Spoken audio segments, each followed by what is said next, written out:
ಸ್ನೇಹಿತರೆ, ಶ್ವಾನ ಪ್ರಿಯರಿಗೆ ಒಂದು ಶಾಕಿಂಗ್ ನ್ಯೂಸ್. ಹೌದು, ಅದು ಕೂಡ ನಮ್ಮ ನೆರೆಯ ರಾಜ್ಯ ತೆಲಂಗಾಣದಿಂದ ಬರ್ತಾ ಇದೆ.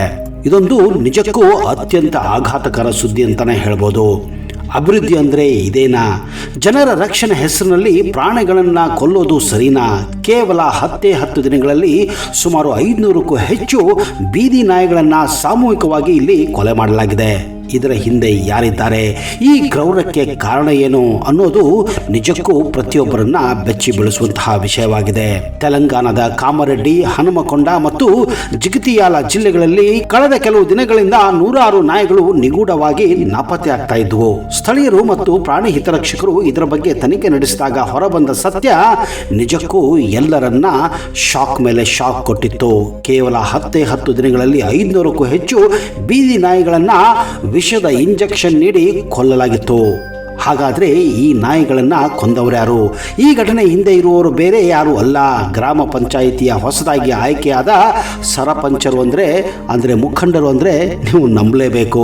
ಹೌದು, ಕಳೆದ ಡಿಸೆಂಬರ್ನಲ್ಲಿ ನಡೆದ ಚುನಾವಣೆಯಲ್ಲಿ ಈ ಅಭ್ಯರ್ಥಿಗಳು ಒಂದು ವಿಚಿತ್ರ ಭರವಸೆನ ನೀಡಿದ್ರಂತೆ. ಅದೇನಂದ್ರೆ ನಾಯಿ ಮುಕ್ತ ಗ್ರಾಮ, ಡಾಗ್ ಫ್ರೀ ವಿಲೇಜ್ ಅಂತ.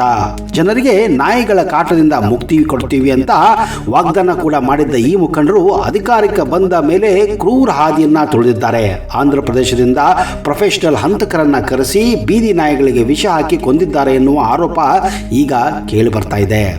ಈ ವಿಷಯ ಸ್ಟ್ರೇ ಅನಿಮಲ್ ಫೌಂಡೇಶನ್ ಆಫ್ ಇಂಡಿಯಾದಂತಹ ಸಂಘಟನೆಗಳ ಗಮನಕ್ಕೆ ಬಂದ ಕೂಡಲೇ ಪೊಲೀಸರಿಗೂ ಕೂಡ ದೂರನ್ನ ನೀಡಲಾಗಿದೆ. ಪ್ರಸ್ತುತ ಪೊಲೀಸರು ಸುಮಾರು 17 ಜನರನ್ನ ಮೇಲೆ FIR ಅನ್ನ ದಾಖಲೆ ಮಾಡಿದ್ದಾರೆ. ಇದರಲ್ಲಿ 7 ಜನ ಸರಪಂಚರ ಹೆಸರು ಕೂಡ ಇದೆ. ಪ್ರಾಣಿಗಳ ಮೇಲೆ ದೌರ್ಜನ್ಯ ತಡೆ ಕಾಯ್ದೆಯಡಿ ಪ್ರಕರಣ ದಾಖಲಾಗಿದ್ದು ಮೃತಪಟ್ಟ ನಾಯಿಗಳ ಶವ ಪರೀಕ್ಷೆ ಕೂಡ ನಡೀತಾ ಇದೆ. ನಾಯಿಗಳ ಕಾಟದಿಂದ ಜನರಿಗೆ ತೊಂದರೆ ಆಗೋದು ನಿಜ ಸ್ನೇಹಿತರೆ, ಆದರೆ ಅದಕ್ಕೆ ಪರಿಹಾರ ಸಾಮೂಹಿಕ ಹತ್ಯೆಯ. ಪ್ರಾಣಿ ದಯಾ ಸಂಘಟನೆಗಳು ಈ ಕ್ರಮವನ್ನು ತೀವ್ರವಾಗಿ ನಿಜಕ್ಕೂ ಖಂಡಿಸಿವೆ. ಪ್ರಾಣಿಗಳನ್ನ ಕೊಲ್ಲುವ ಬದಲು ಸಂತಾನ ಶಕ್ತಿ ಹರಣ ಚಿಕಿತ್ಸೆ ನೀಡಬೇಕಿತ್ತು ಎನ್ನುವುದು ಅವರ ವಾದವಾಗಿದೆ. ಅಂದ್ರೆ ಅನಿಮಲ್ ಬರ್ತ್ ಕಂಟ್ರೋಲ್ ಮಾಡಬಹುದಾಗಿತ್ತು ಅಂತ.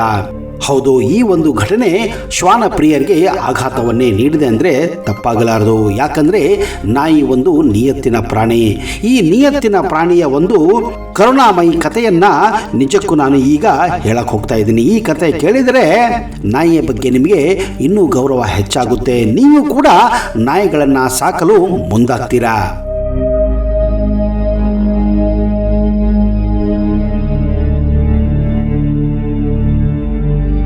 ನಿಮಗೆ ಹಚ್ಕೋ ನಾಯಿಯ ಕತೆ ಗೊತ್ತಿರಬಹುದು.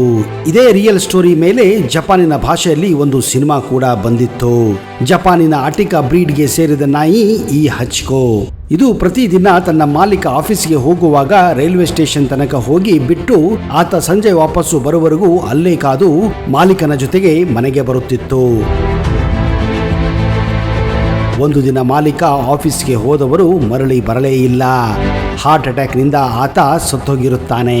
ಆದ್ರೆ ಈ ಹಚ್ಕೋ ಮಾತ್ರ ತನ್ನ ಮಾಲೀಕ ಬಂದೇ ಬರ್ತಾನೆ ಅಂತ ರೈಲ್ವೆ ಸ್ಟೇಷನ್ ಅಲ್ಲಿ ಕಾಯ್ತಾ ಇರುತ್ತದೆ. 1 ದಿನ ಆಯ್ತು, 2 ದಿನ ಆಯ್ತು, 3 ದಿನ ಆಯ್ತು. ಹೀಗೆ ದಿನಗಳು ಉರುಳಿದರೂ, ತಿಂಗಳುಗಳು ಕಳೆದರೂ ಹಚ್ಕೋ ಮಾತ್ರ ಮಾಲೀಕನ ದಾರಿಯನ್ನೇ ಕಾಯುತ್ತಾ ಇತ್ತು. ಹೀಗೆ ಬರೋಬ್ಬರಿ 9 ವರ್ಷಗಳ ಕಾಲ ಅಗಲಿದ ಮಾಲೀಕನ ಬರುವಿಕೆಯ ದಾರಿಯನ್ನು ನೋಡುತ್ತಿದ್ದ ಹಚ್ಕೋ ಒಂದು ದಿನ ಮಾಲೀಕನ ನೆನಪಿನಲ್ಲಿ ರೈಲ್ವೆ ಸ್ಟೇಷನ್ ನಲ್ಲಿಯೇ ಪ್ರಾಣ ಬಿಡುತ್ತದೆ. ಈ ಕತೆ ಜಪಾನಿನಲ್ಲಿ ಬಹಳ ಜನಪ್ರಿಯ. ಮೊದಲೇ ಹೇಳಿದಂತೆ ಹಚ್ಕೋ ಕಥೆ ಆಧಾರದಂತಹ ದ ಹಾಚಿ ಡಾಗ್ ಸ್ಟೈಲ್ ಅನ್ನೋ ಸಿನಿಮಾ ಕೂಡ 2009ರಲ್ಲಿ ತೆರೆ ಕಂಡಿತ್ತು. ಈಗ ಈ ಕಥೆಯನ್ನು ನೆನಪು ಮಾಡಿಕೊಳ್ಳಕ್ಕೆ ಕಾರಣ ಇಂತಹದೇ ಒಂದು ಘಟನೆ ಮಹಾರಾಷ್ಟ್ರ ರಾಜ್ಯದ ನಾಗ್ಪುರದಲ್ಲಿ ನಡೆದಿದೆ. ನಾಗಪುರಿನ ಆಸ್ಪತ್ರೆಯೊಂದರ ಎದುರು ಲ್ಯಾಬ್ರಡಾರ್ ಜಾತಿಗೆ ಸೇರಿದ ನಾಯಿಯೊಂದು ತನ್ನನ್ನು ಸಾಕಿದವನಿಗಾಗಿ ಕಾಯ್ತಾ ಇದೆ. ಆದ್ರೆ ಆ ಮಾಲೀಕ ಮೃತಪಟ್ಟಿದ್ದಾನೆ. ಹೌದು, ಆರೆಂಜ್ ಸಿಟಿ ಹಾಸ್ಪಿಟಲ್ ಆಸ್ಪತ್ರೆ ಎದುರುಗಡೆ 6 ವರ್ಷಗಳ ಟೋನಿ ಅನ್ನೋ ಮುದ್ದಾದ ನಾಯಿ ತನ್ನ ಮಾಲೀಕ ಬರ್ತಾನೆ ಅವನ ಜೊತೆ ಮನೆಗೆ ಹೋಗಬೇಕು ಅಂತ ಕಾಯುತ್ತಾನೆ ಇದೆ. ಪಾಪ ಆ ಪುಟ್ಟ ನಾಯಿಗೆ ತನ್ನ ಮಾಲೀಕ ಮಾಲೀಕ ಬಾರದ ಲೋಕಕ್ಕೆ ಹೋಗಿದ್ದಾನೆ ಅಂತ ಗೊತ್ತೇ ಇಲ್ಲ. ಟೋನಿಯ ಮಾಲೀಕ ಮೃತಪಟ್ಟು ಹೆಚ್ಚು ಕಮ್ಮಿ 1 ವಾರ ಆಗಿದೆ. ಟೋನಿ ಮಾತ್ರ ಆಸ್ಪತ್ರೆಯ ಬಾಗಿಲಲ್ಲೇ ಕಾದು ಕುಳಿತಿದ್ದಾನೆ. ಟೋನಿಯ ಮಾಲೀಕನ ಸಂಬಂಧಿಗರು ಯಾರು ಟೋನಿಯನ್ನು ಕರೆದುಕೊಂಡು ಹೋಗಿಲ್ಲ. ಅವು ಟೋನಿಯನ್ನ ಬೇರೆ ಯಾರಾದರೂ ಸಾಕೋದಾದ್ರೆ ಸಾಕಲಿ ಅಂತ ಬೇರೆ ಮಾಲೀಕರನ್ನು ಹುಡುಕ್ತಾ ಇದ್ದಾರೆ ಅಂತ ಸ್ಥಳೀಯ ಪ್ರಾಣಿ ಸಂರಕ್ಷಣಾ ಸಂಸ್ಥೆಯೊಂದು ಹೇಳಿಕೊಂಡಿದೆ. ಯಾರಾದರೂ ಟೋನಿಯ ದತ್ತು ಪಡೆದರೆ ಸಾಕಾಗಿದೆ ಎಂದು ಅವರು ಹೇಳಿಕೊಂಡಿದ್ದಾರೆ. ಅವನನ್ನು ಜೋಪಾನವಾಗಿ ನೋಡ್ಕೋಬೇಕು, ಸುರಕ್ಷಿತವಾಗಿ ಬೋನಿನಲ್ಲಿ ಇಡಬೇಕು. ಇಲ್ಲದೆ ಹೋದ್ರೆ ಅದು ತನ್ನ ಮಾಲೀಕನನ್ನು ಹುಡುಕಿಕೊಂಡು ಮತ್ತೆ ಆಸ್ಪತ್ರೆಗೆ ಹೋಗಬಹುದು ಅಂತ ಸ್ಥಳೀಯ ಪ್ರಾಣಿ ಸಂರಕ್ಷಣಾ ಸಂಸ್ಥೆಯ ಸದಸ್ಯೆ ಸಾವಿತ್ರಿ ಕಾಳೆ ಮಾಧ್ಯಮದೊಂದಿಗೆ ಹಂಚಿಕೊಂಡಿದ್ದಾರೆ. ನೋಡಿ ಸ್ನೇಹಿತರೆ, ಪ್ರಾಣಿಗಳು ತಮ್ಮನ್ನು ಸಾಕಿದವರ ಮೇಲೆ ಅದೆಂತ ಪ್ರೀತಿ ಇಟ್ಟುಕೊಂಡಿರುತ್ತವೆ ಅನ್ನೋದಕ್ಕೆ ಈ ಕಥೆಗಳೇ ಹೇಳುತ್ತವೆ.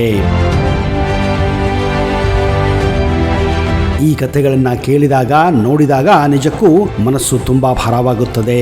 ಈ ಪ್ರಾಣಿಗಳ ಪ್ರೀತಿ, ನಂಬಿಕೆ, ನಿಯತ್ತಿನ ಮುಂದೆ ಮನುಷ್ಯರು ಏನೂ ಅಲ್ಲ ಅನ್ನೋದು ಅನಿಸಿಬಿಡುತ್ತದೆ. ಈ ನಿಯತ್ತಿನ ಪ್ರಾಣಿಯೇ ಇತ್ತೀಚೆಗೆ ಕಲಬುರಗಿಯಲ್ಲಿ ತನ್ನ ಮಾಲೀಕನನ್ನು ಅಪಹರಣ ಮಾಡಲು ಬಂದಿದ್ದವರಿಂದ ಉಳಿಸಿರುವ ಘಟನೆ ಕೂಡ ನಡೆದಿದೆ.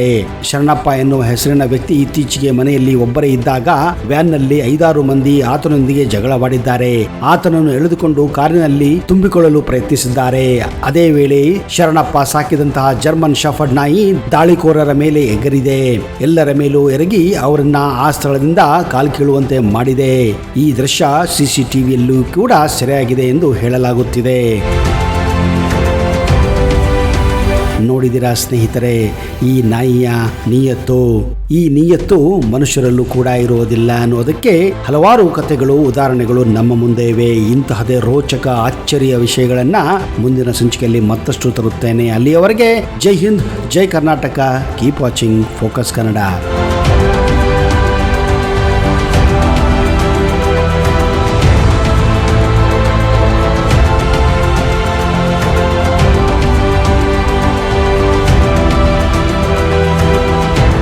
ವೀಕ್ಷಕರೇ, ನಿಮ್ಮಲ್ಲಿ ಯಾರಿಗಾದರೂ ಸಂತಾನ ಸಮಸ್ಯೆ, ವಿವಾಹ ಸಮಸ್ಯೆ ಇದ್ದರೆ ಈ ಪಂಡಿತರನ್ನ ಈಗಲೇ ಸಂಪರ್ಕಿಸಿ.